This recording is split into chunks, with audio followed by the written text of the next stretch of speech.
Hello, and welcome to McGill Cares, a weekly webcast series addressing a wide variety of topics to support family and informal caregivers.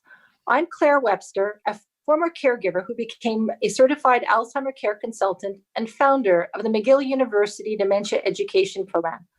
I work with a dynamic team of leading healthcare professionals to oversee this program, which include Dr. José Moret from the Division of Geriatric Medicine, Dr. Serge Gauthier, McGill University Research Center for Studies in Aging, and Dr. Gerald Freed, McGill Steinberg Center for Simulation and Interactive Learning. These webcasts are made possible thanks to the generosity of our donors. Today's webcast is made possible thanks to the Zeller Family Foundation. So today we will be discussing navigating the journey of Parkinson's disease.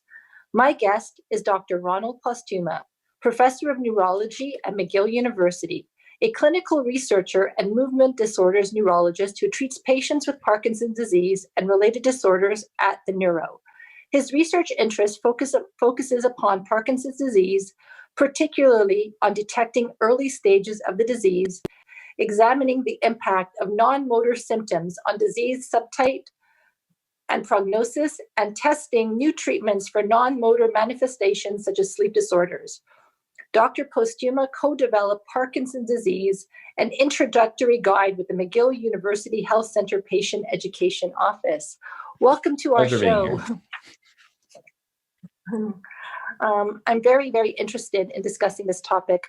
Over the last few years, actually, I have quite a few friends who've been diagnosed with Parkinson's disease. And although I feel like I know a little bit about it, I have a particular interest to know more, especially in order to be able to support, some of my friends. Mm-hmm. So I'd like to begin and really, can you please tell us what is Parkinson's disease and what are the early symptoms, motor and non-motor? Right. So the best way to conceptualize Parkinson's disease is it's one of those diseases of aging, like many diseases of aging. And so essentially, as we're getting old, our bits of our bodies and our brains don't work as well as they used to. Okay. And areas of our bodies and cells in our bodies and brains die off, stop functioning. Okay. And Parkinson's disease is just a certain type of neurological aging of certain areas of your brain. And so what I often just tell patients, it's kind of like aging, but certain areas of your brain are just getting old faster than the rest of you. And the main areas that we define it, that it was originally always defined, is the motor areas. And so the areas that are responsible for secreting a chemical called dopamine, which is missing, and as a result, people don't move very well. But it's become also very, very clear that it's not just the motor areas, it's the non-motor areas as well. And so, in fact, there's a whole list, like a bucket list of 30, 40, 50 symptoms that all can be related to Parkinson's in areas that are closely related or in the same area. So some of the motor symptoms can be, for example, let's just run through them. Actually, that's probably the easiest thing to do. And so the main motor symptoms that people will experience is a slowing of movement. Okay, that's the essential core of Parkinson's disease. And so there's a circuit in your brain that's going wrong, and it's telling you not to move or to move slowly. And as a result, every movement that you're trying to do is less than it should be. So you move slower and you move less. Okay. And then in conjunction with that, there's some stiffness that's what the doctor can pick up. And then there's tremor. But not everyone with Parkinson's has tremor. We think about shaking as being Parkinson's, but in fact, most people who shake don't have Parkinson's. It's a specific kind of shaking when you're at rest. So that's the main core of the motor symptoms. And then also with that can be some other motor issues that are less core. So difficulty with balance, difficulty, of course, you have slowness of walking, but also freezing, the feet getting stuck, some difficulty swallowing. These tend to be things that happen a little bit later in the disease. So that's one big box of symptoms. And then the other big box of symptoms are non-motor things. And so there are very, very many of these. So for example, almost all patients have lost their sense of smell. They may not have realized it, but the sense of smell is decreased or even absent in the majority of cases. Most patients have constipation at some point in their illness. Then there can be other what we call autonomic things like changes in the bladder and erectile dysfunction and blood pressure changes when you stand up. Then there's a class of symptoms related to the psychiatric or cognitive states. And so for the areas of the brain that are responsible for secreting some of the chemicals that regulate our mood, it can go wrong as well. And so they don't have enough serotonin. So we can have anxiety is very, very common. Cognitive problems can happen. We'll talk about that a little bit later, I suppose. Yeah. And then the sleep disorders, and there's a variety of sleep disorders that happen with it. So typically difficulty staying asleep, no problem falling asleep, but can't stay asleep, wake up too early, can't get back to sleep again. Later in the disease, some troubles with somnolence. You can act out your dreams at night. That's in fact a very common early sign of Parkinson's disease. And so really it feels like a massive laundry list of potential symptoms. But all of them are really core symptoms of Parkinson's disease. And some people get some and some people get others. And what are the risk factors? Like because like the friends of mine that have been diagnosed or are in their early 50s. I mean, what are the risk factors for it? So family history can be important. Okay, and so if your children, okay, if you have Parkinson's, do have an increased risk, about double. Okay, which sounds like a lot, but remember, it's not that common a disease. So their lifetime risk, say, instead of 1 in 100 or 1 in 50, goes to 2 in 100, 2 out of 50, something like that. And that varies a little bit according to ethnic group and where you're from. There's certain groups that have more genetic causes than others do, but it's something that we see across the board. There's a few other risk factors. Pesticides are well established as a risk factor for Parkinson's disease. Probably some other environmental toxins like solvents, industrial occupational solvents. They're not that strong. Okay, so if you say you worked with pesticides all your life, your risk of getting Parkinson's is about 50% more. So, instead of 2 out of 100, 3 out of 100, something like that. So they're not that dramatic. And then there's a few, like some weird ones, like non-smokers get Parkinson's disease more. And that we don't really understand. Is it that smoking protects against Parkinson's disease? Well, possibly, but it might be a lot of other things. For example, people with Parkinson's have a personality. And so Parkinson's patients tend on average to be, I guess you would say, solid, reliable, loyal people who don't do too many risky things like smoke or skydive, and don't tend to be musicians, tend to be accountants. So for example, it's kind of a strange thing that we see in Parkinson's. And so that may be why we see smoking, for example, as because smoking is a risky, not very good for you behavior. So maybe it has something to do with that. Mm-hmm. But if you look at sort of you as an individual, I have Parkinson's now. What were my risk factors that gave me Parkinson's disease? Most of the time, it just happened. There's no underlying single cause that we're going to be able to identify.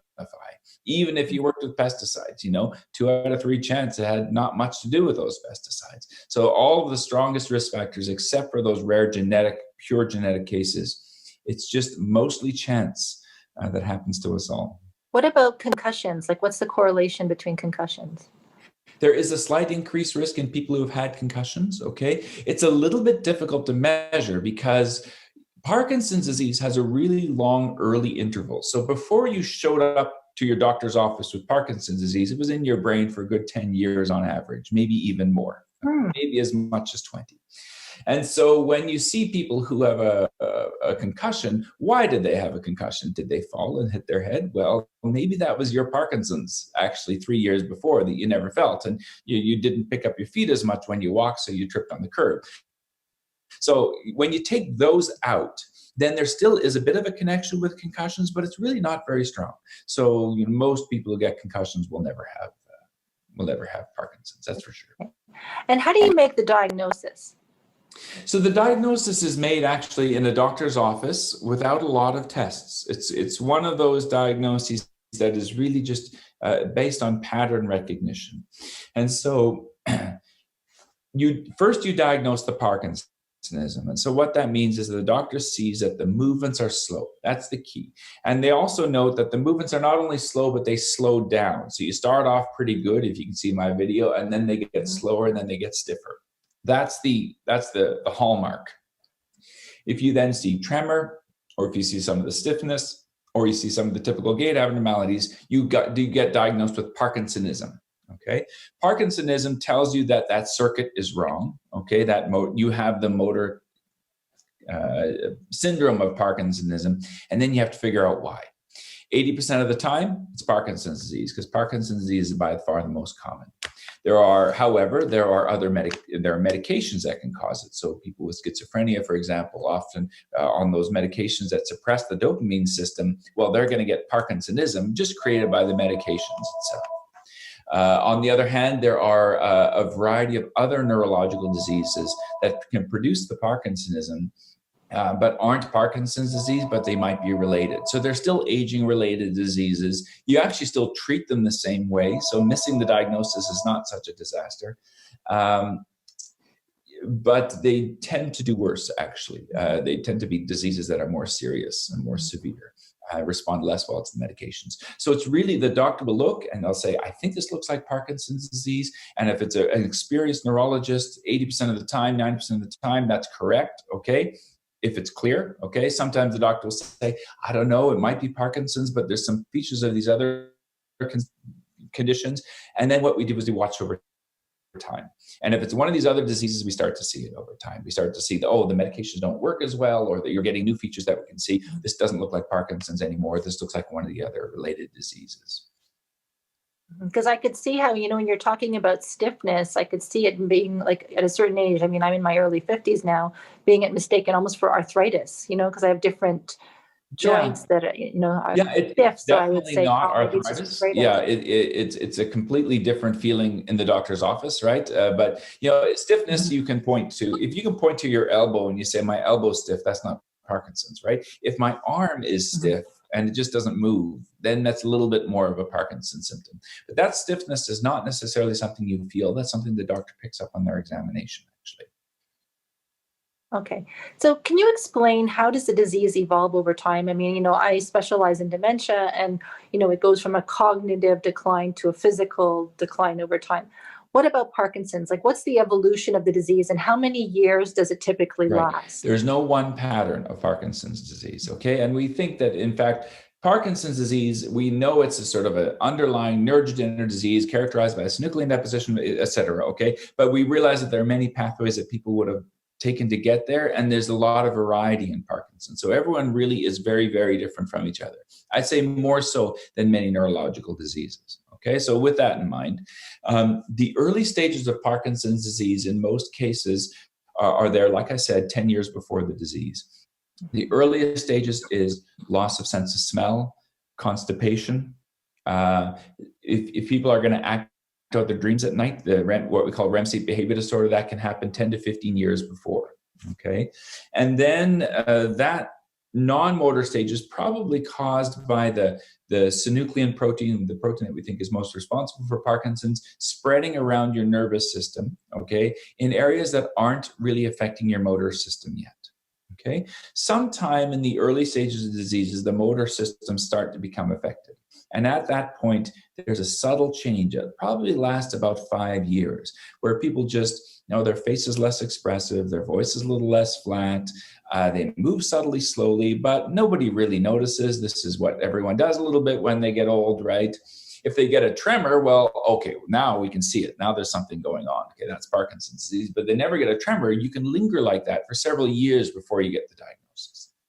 After you get the diagnosis, the big thing will be to what degree you respond to the medications, okay? And that will really tell you how this will evolve around time. Most people, the large majority of people, get a good response to medications, okay? Some people don't get as much response, and if you don't get as much response and you're unwell, then the prognosis is generally a little bit worse. When the medications work, and they work well, and they do in most people, we often talk about a honeymoon, where basically everyone gets a few years where we have nothing to talk about. We come in and, how are you? Fine. The medications are, they're good. Any side effects? Yeah, a little upset stomach, it's gone now. Great. And that's it. And then over time, one of two things tends to happen. People who have an exceptional response to medication, and particularly those who are young, the trouble we run into is keeping the doses stable. Okay, so the medication works amazingly, and then it doesn't work. Then it works amazingly and doesn't work. And when it doesn't work, your Parkinson's comes back full, and it works amazingly. You're great, but you might even have extra movements. You might be wriggling around like this. We call that dyskinesia. That's sort of one path that people can go. And another path that tends to happen with people who are older is that those non-motor symptoms and those non-dopamine symptoms start to dominate. And so more trouble with the sleep, maybe some troubles with the memory, troubles with the balance, troubles with the bowels and the bladder, this sort of thing. And so they're not absolute distinctions, but that tends to be the thing that ends people's honeymoon. And then after that, it goes how it goes. Young people in general can live for 30 years and don't notice much differences at all. If you're 90 years old and you have Parkinson's disease, obviously that's not on the table, and tends to be worse in people who are advanced age. So age and Parkinson's don't mix so well. And what's the correlation between Parkinson's disease and dementia? Like, does everyone who has Parkinson's disease eventually begin to suffer from cognitive decline? No. There's two kinds of cognitive problems that people can get with Parkinson's disease. The first is just a failure to activate the brains, okay? So kind of think of yourself like when you're half asleep, half awake, right? You're kind of cognitively impaired, but you're not really. Your brain is perfectly fine. And so sometimes the medications that we use for Parkinson's disease are just keeping yourself alert and moving around and exercising essentially can resolve that, okay? And that can sometimes then come back when the people, like I mentioned, the medication works and it doesn't, will feel foggy and not so well and anxious and not so alert when their medications wear off. Okay. And then they're back to normal again when the medications wear on. Okay. Then, so that happens to many, many people with Parkinson's disease. The other thing that happens, though, to other people is that you can get dementia with Parkinson's disease. And it's probably related to the neurodegeneration actually happening in the cortex, in the areas of the brain that control our thinking, our memory, our concentration. It's not like Alzheimer's. There is a memory deficit, but the memory deficit's not so profound. It's more of a difficulty in paying attention, staying focused, and activating your memory. So if I ask an Alzheimer's patient, I want you to remember 3 words, okay? Ball, flag, and tree. Oh, I know, I shouldn't have. I gave my standard words to everybody. Okay, so now, an Alzheimer's patient will, I'll ask them 5 minutes later, what were those words? It's like, what words? They have no idea. The Parkinson's patient who has dementia will sort of say, I can't quite remember. And I could say, all right, it was a round object. Oh, yes, ball. So it's still there. It encodes, but they have difficulty activating it. So it's not the same sort of dementia that you think about with Alzheimer's disease. It's difficulty focusing, difficulty multitasking, sleepiness, etc. And not everyone gets it. It's when you're older that you get it. It's very unusual to get dementia at the age of 60, okay? But if you have Parkinson's, you've had dementia, Parkinson's for 7 years and you're 95 years old, you probably will have dementia. Just like I said earlier, aging and Parkinson's is not a great mix. Okay, so to understand then, because I've seen cases where people have dementia and Parkinson's, so it's possible to unfortunately have both illnesses, correct? Yes, that's right. And so there's a condition called dementia with Lewy bodies, okay, Yeah. which looks a lot like Alzheimer's disease, okay, but is basically Alzheimer's and Parkinson's at the same time, okay? So people are in the Alzheimer's clinics, and then they get this, we start to realize they're acting out their dreams at night, which Alzheimer's patients never do. They're very variable, they fluctuate, they have visual hallucinations. This is dementia with Lewy bodies, okay? The exact same profile is the profile of Parkinson's disease dementia. And in fact, these are not mutually exclusive conditions. Dementia with Lewy bodies is essentially Parkinson's disease dementia, and vice versa, but the time course and the mix is a little bit different. They're just extremes on the spectrum. So yes, you can have dementia even before Parkinson's disease in some cases. If you have this dementia with Lewy bodies, and then it starts to get your motor system a little bit later. We don't sometimes see that as well. So you mentioned it a few times. Can you just elaborate? You say acting out your dreams. I mean, are you being physical at night? Like, what do you mean by acting out your dreams? Yeah, so this, normally when we dream, we're paralyzed, okay? So many of us may remember the dreams when you're trying to yell and your voice isn't coming out right, or you're trying to run and your legs don't work. Many of us have those dreams. That's because your voice isn't working and your legs aren't working and your brain's going, what the heck? That's normal. You're supposed to be paralyzed when you dream. And in Parkinson's disease, the system that keeps you paralyzed degenerates as well. And so now you're capable of acting out your dreams. This is not sleepwalking. You actually can't walk during this, but let's say you're dreaming that you're giving a lecture, you actually give that lecture. Or if you're dreaming you're fighting, you'll thrash around. And that's about half of Parkinson patients have it.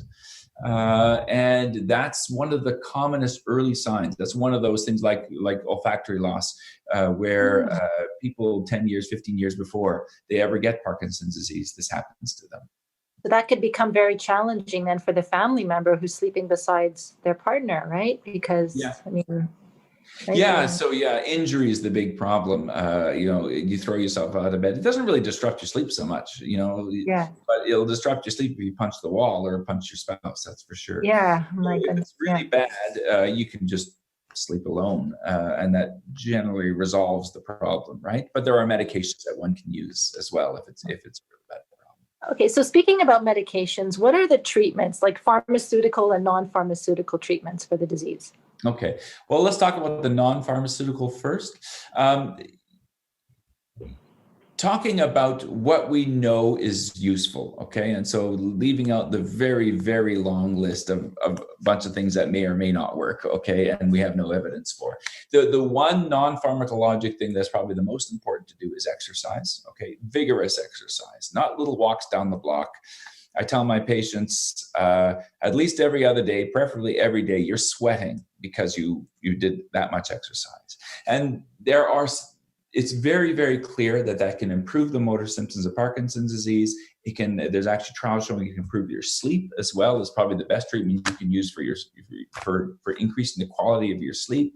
And there's even some suggestions, and you can never prove these things very well, that it might slow down the underlying neurodegeneration process. So exercise is really, really important to try and do. And I don't think it matters what kind, as long as it's intense enough that your body's under a little, you're tired afterwards. So you're pushing yourself. You're getting the heart rate up. Yeah. Tai Chi is good for balance. Dancing is good. But if you want to run, you want to swim, you want to bike, go ahead. Yeah, there are many. So that's the non-pharmacologic treatment that I can stand behind, okay? Mm-hmm. Now, the pharmacologic treatments there's two classes really, right? We have two sets of problems. One is the motor problems, and one is this very long laundry list of non-motor problems. The motor problems all really centralize around the area of the brain that makes you move the way that you do is because your area of the brain is supposed to be making dopamine. And so it doesn't do it anymore because it's aging, it's no longer working. We give you the dopamine back, and we can do that in a variety of ways. We can boost the levels of dopamine by slowing down its deterioration. We can give medications that copy dopamine, that's called the dopamine receptor agonist, or we can just give you dopamine. And the most common treatment for Parkinson's disease is dopamine, just straight dopamine. It's called levodopa, brand name Sinemet. It's the treatment for Parkinson's disease.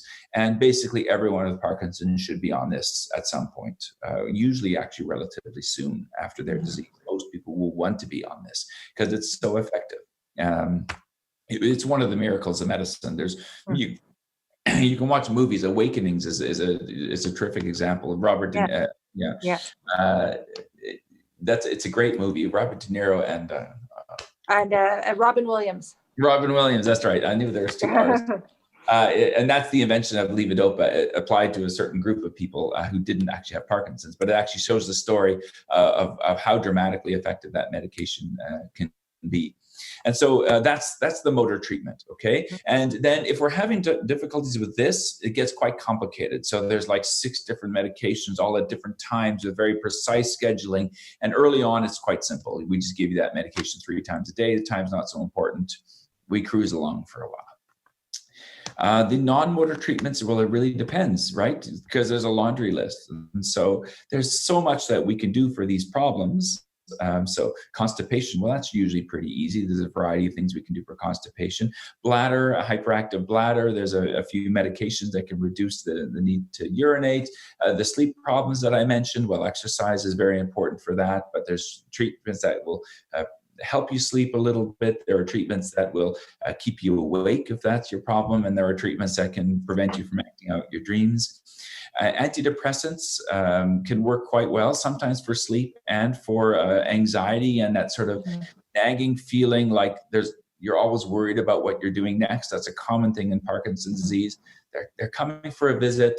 They've seen me 11 times. There's no stress, but they can't sleep for a week because they're thinking about what we're going to talk about. This is a very Parkinson's part of the disease. So antidepressants can help with that a little bit as well. There's good medications, in fact, for dementia and Parkinson's disease. They don't fix the problem, but the same medications that we use for Alzheimer's disease, those treatments we use for Parkinson's disease, and I'm quite convinced that they're more effective in Parkinson's disease.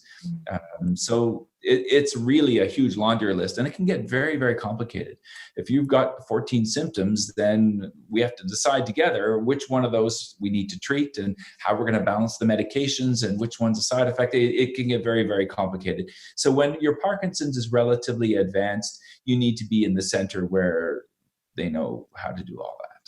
I was just listening to you, and it sounds like you really have to accompany your patients, because as the disease evolves, you're constantly adjusting the medications, right? So how often would you see patients then?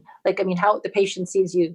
Yeah, so it depends a little bit. So our standard, we see patients every 6 months or so, and then we go more frequently when things are difficult, okay? And so what I typically find, every 6 months is fine early on, because people really do cruise for a few years. And then when it starts getting hard, then we have to increase the frequency because now we're always playing and tinkering and moving things around and balancing side effects with benefits and all these sorts of things. It can be quite complicated.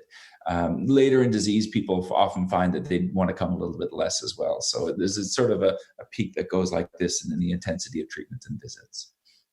So what are the most important things that a person receiving a diagnosis needs to know in order to plan for the future? I mean, you mentioned exercise, the importance of exercise, but How does somebody plan for their future? Right. That's the thing. Everybody's different. And so it's hard to know how things will go. And so it's a very different conversation if you're 45 years old, which is not most people, but we certainly have people who are 45. And now we have to start thinking about how long you're going to work, how we're going to keep you in your job. We need to often treat relatively aggressively so you don't drop off in performance, so you keep your post. What happens if you lose your job? These are all issues that we have to deal with quite often. Most people are sort of pushing the retirement age, 50s, 60s, 70s, this sort of thing. And then it's really hard to say what's going to happen. And in a sense, you don't want to overplan too much. You need to be aware that if you got Parkinson's disease and you're 58, you might make it to 65, you might not, okay, in terms of working. You might decide that you want to retire early. So be aware and start planning for that now, okay? If you got 5 years, most people who aren't 90 got 5 years of pretty good function. So enjoy it. You might have 20 years of good function, you might have 5. So just live in the moment a little bit as well. But it's hard because everyone's so different. It's really hard to sort of tell people what to plan because it's your life and you know what your priorities are, right? Mm-hmm. And how can family and informal caregivers best support a loved one? Well, it depends on, early on in the disease, when everything is fine, you just have to be there for emotional support, really. It's when things get difficult, a few years in, things can get difficult for caregivers. You have to make sure you got the resources in place a little bit, and you have to be maybe a year or two ahead. So if things are getting tough, your husband or your wife, they need help getting up in the middle of the night to go to the bathroom, and they get up 4 times in the middle of the night to go to the bathroom. Be aware of this. You got to take care of yourself. You got to take care of them. You all got to take care of yourself a little bit as well too. We can't have you burning out. Feel free to ask for help when you want it. There's lots of CLSC support that you can get. There's lots of friends and family who can help. Don't feel shy to not do it all by yourself if it gets to that stage. Yeah, every caregiver is different and every situation is different. You have to be adaptable, and you have to simultaneously take care of your loved one and make sure that it's a marathon. It's a multi-year marathon. And so don't burn out. Take care of yourself and take care of your family at the same time. Yeah. So I really promote education. I think, like, with regards to dementia, I always say exactly what you said before to the families that I work with. You always need to be one step ahead, right? So if a person's in this stage, you always want to be one step ahead. And education is really, I think, the most important recipe in terms of understanding what you're dealing with and support. So would you agree that like becoming as educated as possible on the disease, knowing what's coming and seeking out support early on is key? Yes, yeah, and this is different from dementia, of course, is that the person who gets the most educated is actually the person themselves, because you can learn, and so both Right. patients and their family members should get informed. It's a difficult balance. So we wrote a book, as you know, and the book is like this thick, okay? And I do not encourage people to read through it cover to cover in one shot, because we have to list every possible symptom that you might get. And that gets pretty depressing to read after item number 26 on that list, right? And so I think it's important to understand the basics of the disease, to understand, what are the main things that I can be doing, exercising? What are the main symptoms that I should be watching out for? And then have an idea of what that laundry list of symptoms is, and store it somewhere and go, hey, I'm noticing that, I don't know, I'm seeing double. Is that a symptom of Parkinson's? Well, let's just go check. It turns out that it can be. All right, now I know. Now we can fix it, right? Not everything is a symptom of Parkinson's, but there's an amazingly long list. And so it's almost like, most people with Parkinson's are pretty healthy otherwise. And so most of the time when there's another symptom, it's probably something to do with your Parkinson's disease. And so be aware that there's a big, long list of things that you may have never thought of that are your Parkinson's disease and might be fixable easily. And so you need to be aware of the spectrum of the disease as well. What sort of things might happen to you, and keep an eye out a little bit for them, and so we can fix them. So as the disease evolves over time, will the family or informal caregiver require some professional caregiver support, because does the disease become more physical? And, when you mentioned earlier that, accompanying a person to the bathroom or accompanying showering, will it require over time, like, additional physical support for them? So not everybody, right? Again, not everybody, but that can be a big issue. And so, if your person with Parkinson's is 280 pounds and you're 20, you may need a lot more support. You may want to get that set in a little bit earlier, so that if they fall down, you have some way of getting them up, right? There are the CLSC, which in Quebec is the sort of government home support network, can provide quite a lot of hours of support. And not only just physical support, but just respite. If you're so scared that your loved one is going to fall that you never leave the house, well, it's like a COVID lockdown. You're going to go bonkers. You need to get out. You need to do things. So don't be afraid to look for help, not only for the physical demands, but just also for the mental demands as well, etc. There are physiotherapists, we have occupational therapists, there are nurses, there are speech therapists. There's a lot of people who deal with Parkinson's disease.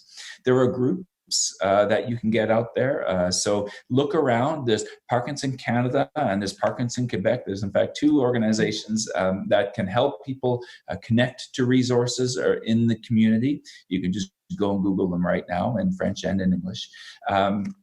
There's a lot of resources for people living with Parkinson's disease. I think we're relatively well off in terms of supports.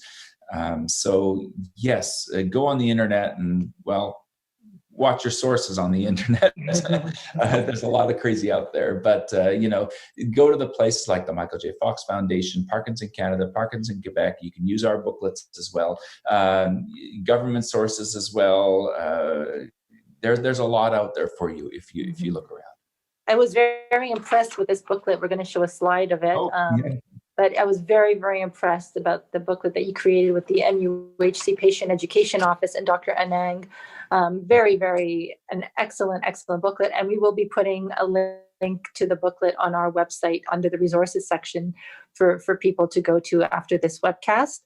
Dr. Postuma, thank you so much for joining us today. It was very informative. I felt like I've learned so much now about this disease, and I really thank you so much for taking the time to be with us today. It's a pleasure. Thank you. So everyone, please join us on Wednesday, November 4th, for the topic will be Healthy Aging to Stay Strong and Prevent Dementia. My guest will be my great colleague, Dr. José Moret, professor and the director of geriatric medicine at the McGill Faculty of Medicine, the McGill University Health Center, and the Jewish General Hospital. This webcast is an initiative of the McGill Dementia Education Program, which is funded by private donations. Once again, I would like to thank the Zeller Family Foundation for supporting today's webcast.